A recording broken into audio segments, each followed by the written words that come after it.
Welcome to சத்தியம் TNPSC. நம்ம இன்றைக்கி என்ன பார்க்க போகிறோன்னா மராத்தியர் பகுதி 1 சிவாஜியை பற்றி ஃபுல் டீட்டெயில்ஸ் பார்த்தோம். அதாவது அவருடைய கடைசி நாட்கள், அவர் எப்படி போரிட்டார், யாரு கூட எல்லாம் போரிட்டார், அவர் மக்களுக்காக என்ன பண்ணார், அப்படிப்பட்டது எல்லாமே பார்த்துட்டோம். இப்போது என்ன பார்க்க போகிறோன்னா 2வது பகுதி. அதாவது அவருடைய மகன் சிவாஜி இறந்து போகிறாரு. அதன் பிறகு அவருடைய மகன் ஆட்சிக்கு வராரு. அதன் பிறகு என்ன மராத்தியருடைய காலத்தில் நடைபெறுது அப்படின்னு உள்ளதெல்லாம் பகுதி 2 நம்ம இப்போ பார்க்கலாம். ஓகே, அதுக்கு முன்னாடி என்னுடைய சேனல் பிடிச்சிருந்தனா லைக் பண்ணுங்கள், பிடிக்கலைன்னா பரவாயில்லைங்க ஒரு டிஸ்லைக் போட்டு விடுங்க. அதன் பிறகு எனக்கு சேனலுக்கு ஆதரவு தரணும்னு வச்சிங்கன்னா சப்ஸ்கிரைப் பண்ணிக்கோங்க. என்னுடைய வீடியோஸ் உங்களுக்கு உடனுக்குடன் வந்து சேரணும்னா பெல் சிம்பிளை கிளிக் பண்ணி ஆல் நோட்டிஃபிகேஷன் ஆன் பண்ணி வைங்க. ஃபஸ்ட், சம்போஜி. சிவாஜி மறைந்த ஓராண்டுக்கு பிறகு அவரது மூத்த மகன் சம்போஜி மராத்திய இராணுவத்திற்கு தலைமையேற்று முகலாய பகுதிக்குள் நுழைந்து பெராரில் பகதூரை கைப்பற்றுகிறார். அதாவது சம்போஜி இறக்குறாரு. அதன் பிறகு அவருடைய சிவாஜி இறந்து போகிறாரு. அதன் பிறகு ஓராண்டு கழித்து அவருடைய மகன் சம்போஜி மராத்திய இராணுவத்திற்கு தலைமையேற்று முகலாய பகுதிகளில் நுழைந்து பெராரில் பகதூரை கைப்பற்றுகிறார். இதனால் ஆத்திரமடைந்த அவுரங்கசீப் மேவாரை சேர்ந்த ராஜபுத்திரர்களுடன் சமரசம் மேற்கொண்டு தக்கான பகுதிகளில் படைகளை வழிநடத்தி சென்றார். அதாவது ராஜபுத்திரர்கள் கூடயும் அவுரங்கசீப் என்னதான் எதிரி தான் இருந்தாலும் கூட இப்போது யாரை வெல்லணும்? சிவாஜியோட மகன் சம்போஜியை வெல்லணும். அதுக்காக ராஜபுத்திரர்களோட சமரசம் பேசி அவர்களுடைய படையையும் சேர்த்து தக்கான பகுதிக்கு செல்றாரு. ஆத்திரமடைந்த அவுரங்கசீப் மேவாரை சேர்ந்த ராஜபுத்திரர்களுடன் சமரசம் மேற்கொண்டு தக்கான பகுதிக்குள் படைகளை வழிநடத்தி சென்றார். 1861 அவுரங்கசீப் அவரே தக்காணத்தை வந்தடைந்தார். 1686 பீஜப்பூரும் 1687 கோல்கொண்டாவும் வெல்லப்பட்டது. இப்போ யார் வெல்லப்பட்டது? அவுரங்கசீப். 1686 பீஜப்பூரும் 1687 கோல்கொண்டாவும் வெல்லப்பட்டது. தனது மகன் இளவரசர் 2ஆம் அக்பருக்கு பாதுகாப்பு கொடுத்ததற்காக சம்போஜிக்கு மரண தண்டனை, அதாவது தண்டனை கொடுப்பதே அவுரங்கசீப் அடுத்த இலக்காக வச்சுருந்தார். ஃபஸ்ட் இலக்கு என்ன? அதாவது என்ன பண்ணிட்டாரு? 1686 பீஜப்பூரும் 1687 கோல்கொண்டாவும் வெல்லப்பட்டது. இது ஒரு பெரிய விஷயம் முடிஞ்சது. அதன் பிறகு அவுரங்கசீப்புடைய மகன் 2ஆம் அக்பருக்கு என்ன கொடுக்கணும்? அதாவது அக்பருக்கு சம்போஜி பாதுகாப்பு கொடுத்தாரு. அதனால் சம்போஜிக்கு தண்டனை கொடுக்கணும். அப்படி யார் நினைக்கிறது? அவுரங்கசீப். அதுதான் அவருடைய அடுத்த இலக்கு. 1689 முகலாய படை சம்போஜியை சிறைப்பிடித்தது. அவரது உடல் சிதைக்கப்பட்டு பின்னர் ஆற்றில் வீசப்பட்டது. சம்போஜி தம்முடைய குடும்ப அர்ச்சகரான ஹவிஹலாஸ் என்பவரின் ஒழுக்கக்கேடான செல்வாக்குக்கு ஆட்பட்டு இருந்தார். அதாவது நம்ம சொல்லுவோம் இல்லை, எங்களுடைய family doctor, family lawyer, family போற்றி நம்ம ஃபேமிலிக்குன்னு ஒரு ஆள் ஜாதகம் பார்க்க வைப்பாங்க.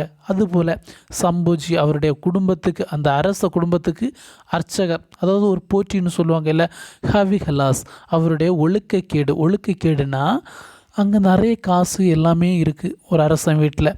அதனால் இவன் என்ன செய்யலை, நல்ல ஒரு வழியில் கூட்டிண்டு போகல சம்போஜியை. அதுக்கு அவருடைய செல்வாக்குக்கு ஆட்பட்டிருந்தார். சிவாஜி ஆக்ராவிலிருந்து தப்பிய போது வாரணாசியில் ஹவிஹலாஸ் சம்போஜியின் பாதுகாவலராக இருந்தார். பின்னர் சம்போஜியை பத்திரமாக ரேகார்க்கு அழைத்து வந்தார். சிவாஜி அதாவது என்னது ஜெய்சிங் சொன்னார் சிவாஜி கிட்ட, நீங்கள் போங்க அங்கே, அதாவது முகலாயருடைய அரண்மனைக்கு ஆக்ராவுக்கு நீங்கள் போங்க, அங்கே அவங்க நல்லா என்ன செய்வாங்க பார்ப்பாங்க, அப்படி இப்படின்னு வாக்குறுதி கொடுத்து விட்டாங்க. அந்த சமயம் ஆக்ராவுக்கு போனது யாரெல்லாம்? சிவாஜியும் அவருடைய மகன் சம்போஜியும். லாஸ்ட்டு இவங்களுடைய அநியாயத்தை எல்லாம் பார்த்து தாங்க முடியல. லாஸ்ட் அங்கேருந்து எப்படி அவர் தப்பினார்? பழக்கூடையில் ஒளிஞ்சிருந்து தப்பினார். அது கூட வந்தார்ல ஒரு மகன், யார்? சம்போஜி, சிவாஜியுடைய மகன் சம்போஜி. அவர் எப்படி அங்கேருந்து வந்தாருன்னா ஹவிகலாஸ் என்பவருடைய உதவியினால் அந்த ஆக்ராவில் இருந்து ரேகாருக்கு வந்தார். அதாவது சிவாஜி ஆக்ராவிலிருந்து தப்பிய போதே வாரணாசியில் ஹவிகலாஸ் சம்போஜியின் பாதுகாவலராக இருந்தார். பின்னர் சம்போஜியை பத்திரமாக ரேகார்க்கு அழைத்து வந்தார். இன்னி அடுத்து என்ன பார்க்க போகிறோன்னு தெரியுமா? சாகு மகாராஜா. அதாவது சம்போஜி முடிஞ்சிருச்சு, அவருடைய உடம்பை சிதைக்கப்பட்டு தூக்கி எறிஞ்சிட்டாங்க. இன்னி அவருடைய சாகு மகாராஜா இனி அடுத்த ஆள் வராரு. இவர் யாருன்னா சிவாஜியின் பேரன், அதாவது சம்போஜியின் மகன். சிவாஜியின் பேரன் சாகு 1708 முதல் 1749 வரை ஆட்சி புரிந்தார். சாகு என்றால் நேர்மையானவர் என்று பொருள்.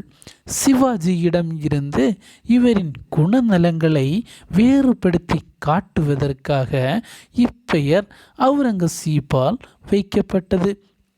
பாருங்க, அவுரங்கசீப்பாலே வைக்கப்பட்டிருக்கான் சிவாஜியுடைய பேரனுக்கு பெயர் சாகுன்னு. ரீசன் என்ன? சாகுன்னா நேர்மையானவர்னு அர்த்தம். இவன் என்னன்னா அவங்க தாத்தாயிலேருந்து நீ வேறுபட்டிருக்கணும் அப்படின்னா இவர் நேர்மையாரன்னா சிவாஜி திருடரா? சரி, அது திருட இல்லையான்னு நம்ம கீழே போகும்போது பார்க்கலாம். இப்போது இதை மட்டும் பார்ப்போம்.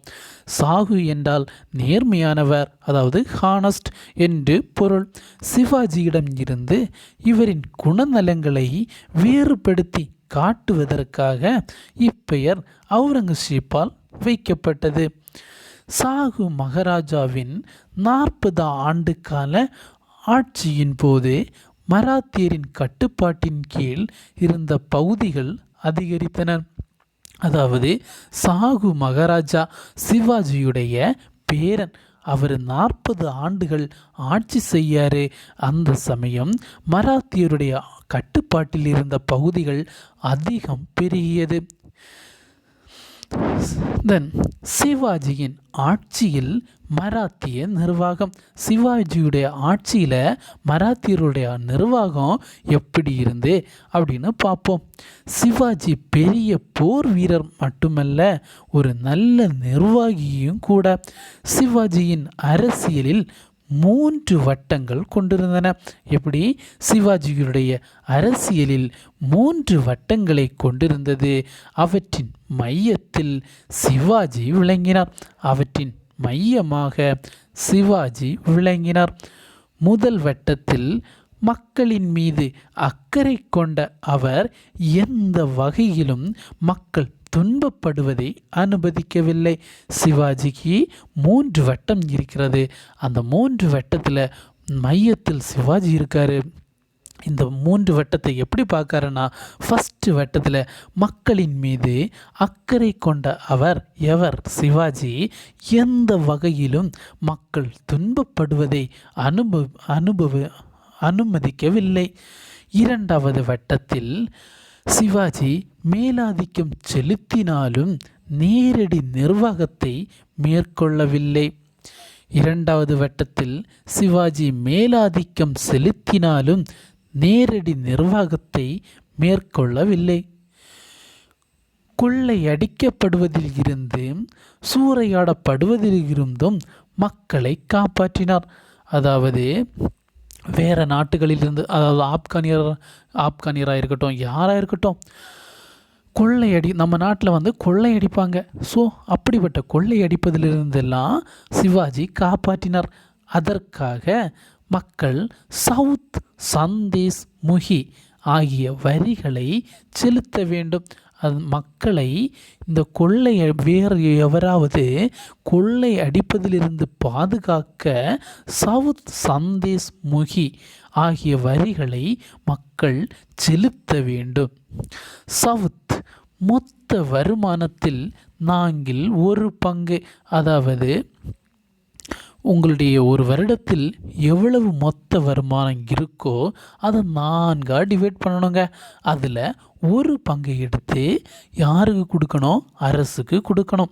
சந்தேஷ் முகி 10/1 பங்கு அரசருக்கான கட்டணம். சவுத்தினா உங்களை கொள்ளையர்களிடமிருந்து காப்பாற்றணும்னா சவுத் வரி கொடுக்கணும். அதுக்கப்புறம் அரசுக்கு கொடுக்க வேண்டிய கட்டணம் 10/1 பங்கு, அது சந்தேஷ் முகி. 3வது வட்டத்தில் கொள்ளையடிப்பது மட்டும் சிவாஜியின் நோக்கமாக இருந்தது. பாருங்க, மக்களை கொள்ளையடிக்கிறதுலேருந்து காப்பாற்றுறதுக்கு அவங்க என்ன கொடுக்கணும்? சவுத் வரி. இவரே ஒரு பெரிய திருடன், அதனால தான் இவருடைய பேருக்கு என்ன வச்சாங்க? சாகுன்னு பேர் வச்சாங்க. ஹானஸ்ட், அதாவது அவுரங்கசீப் வச்சார். 3வது வட்டத்தில் கொள்ளையடிப்பது மட்டும் சிவாஜியின் நோக்கமாக இருந்தது. சரியா? கிராமங்கள் தேஷ்முக் என்பவரால் நிர்வகிக்கப்பட்டது.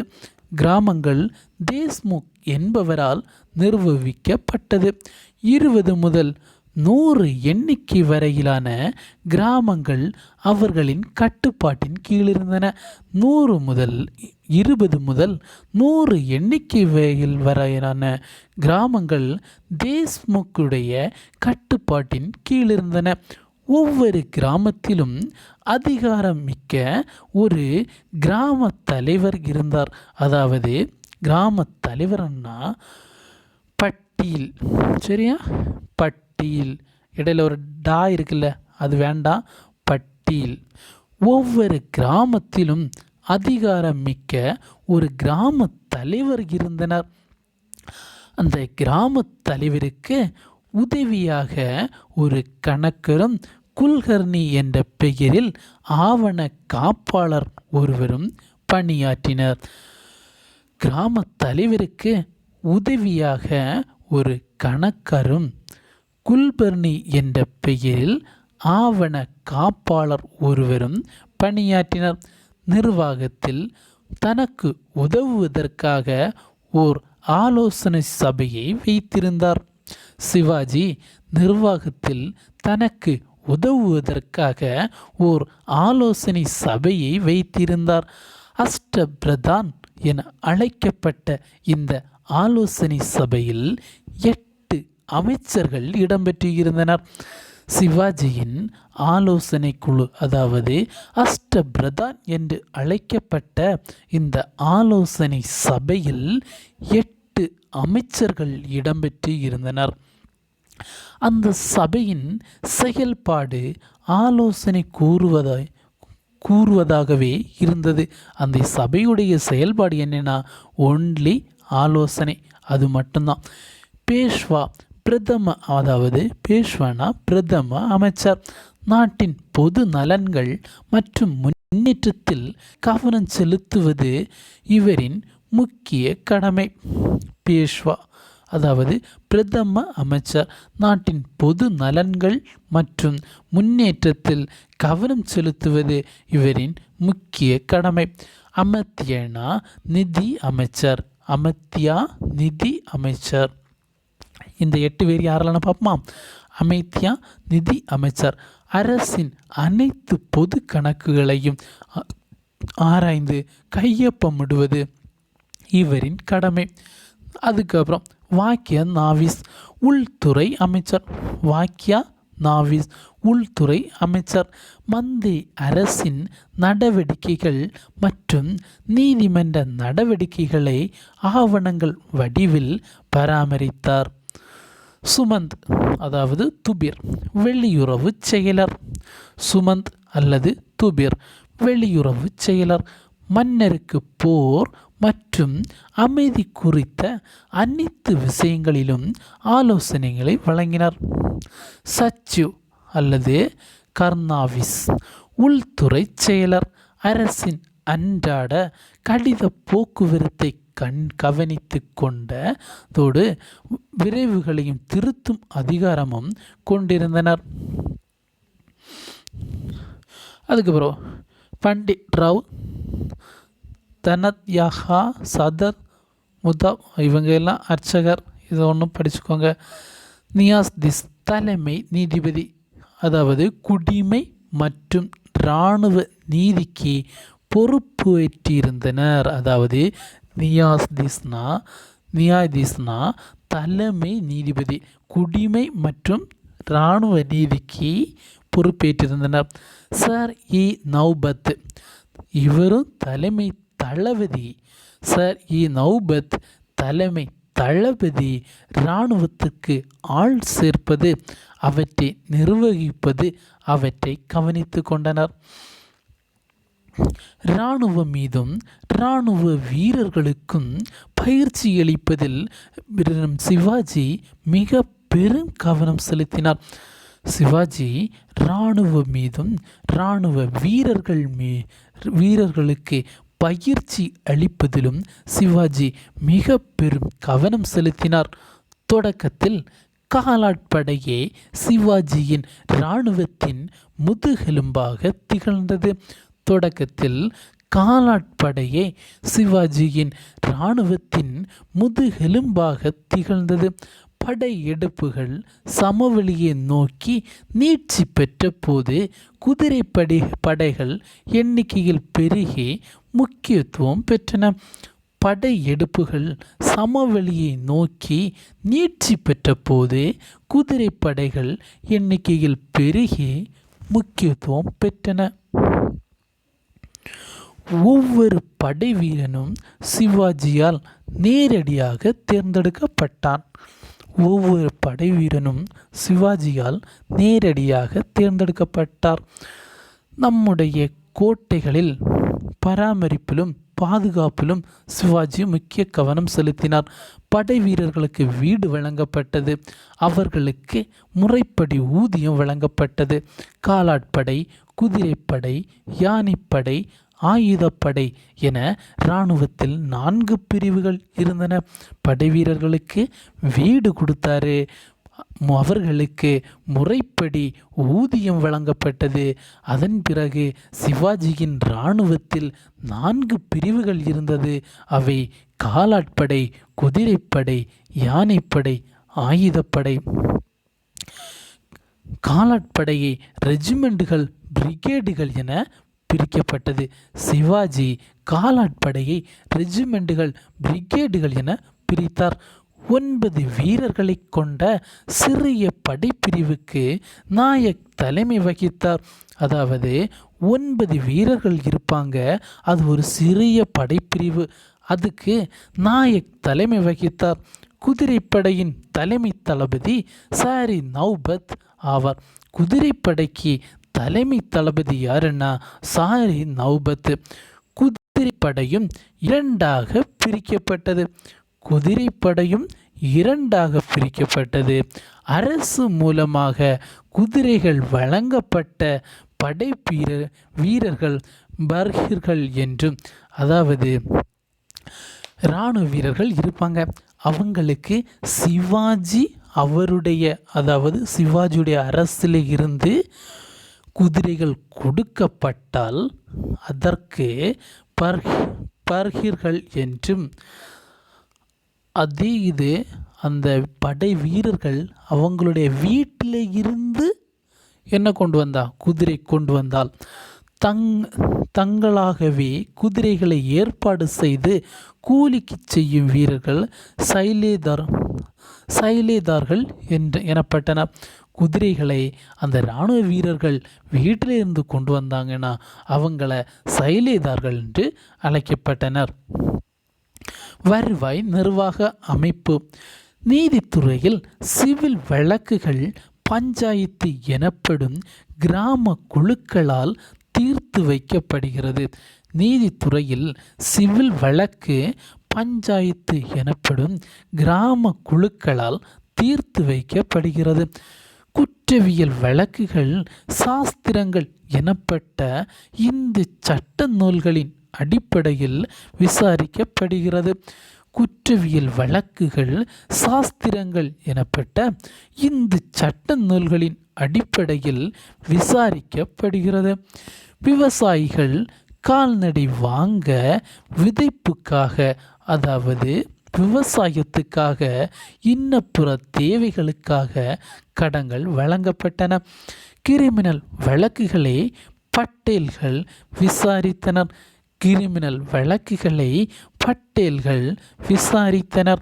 சிவில் கிரிமினல் வழக்குகளுக்கான மேல்முறையீடுகளை தலைமை நீதிபதி நியாதேஷ் ஸ்மிருதிகளின் ஆலோசனைப்படி விசாரித்தார். சிவில் கிரிமினல் வழக்குகளுக்கான மேல்முறையீடுகளை தலைமை நீதிபதி நியாதேஷ் ஸ்மிருதிகளின் ஆலோசனையோடு விசாரித்தார். ஹாஜிர் மஜுலிம் இறுதி மேல்முறையீட்டு நீதிமன்றமாக இருந்தது. ஹாஜிர் மஜுலிம் இறுதி மேல்முறையீட்டு நீதிமன்றமாக இருந்தது. ஒரு தடவை கூட சொல்கிறேன், ஹாஜிர் மஜுலிம் இறுதி மேல்முறையீட்டு நீதிமன்றமாக இருந்தது. அதன் பிறகு பேஷ்வா 1713 முதல் 1818. பேஷ்வா அல்லது பிரதம மந்திரி என்பவர் சிவாஜியின் அமைச்சரான அஷ்டபிரதான் அமைப்பில் முதலானவர், அதாவது முதன்மையானவர். பேஷ்வா அல்லது பிரதம மந்திரி என்பவர் சிவாஜியின் அமைச்சரான அஷ்டபிரதான் அமைப்பில் முதன்மையானவர். 18ஆம் நூற்றாண்டில் பேஷ்வாக்கள் அதிக அதிகாரங்களை பெற்று ஆட்சி புரிந்தனர். 18ஆம் நூற்றாண்டில் பேஷ்வாக்கள் அதிக அதிகாரங்களை பெற்று ஆட்சி புரிந்தனர். பேஷ்வா என்ற பாரசீக சொல்லின் பொருள் முதன்மையான அல்லது பிரதம அமைச்சர் என்பதாகும். பேஷ்வா என்ற பாரசீக சொல்லின் பொருள் முதன்மையான அல்லது பிரதம அமைச்சர் என்பதாகும். ஓகே ஃப்ரெண்ட்ஸ், இப்போது நம்ம என்ன பார்த்துட்டோம்? பாலாஜி விஸ்வநாத், முதலாம் பாஜிராவ்,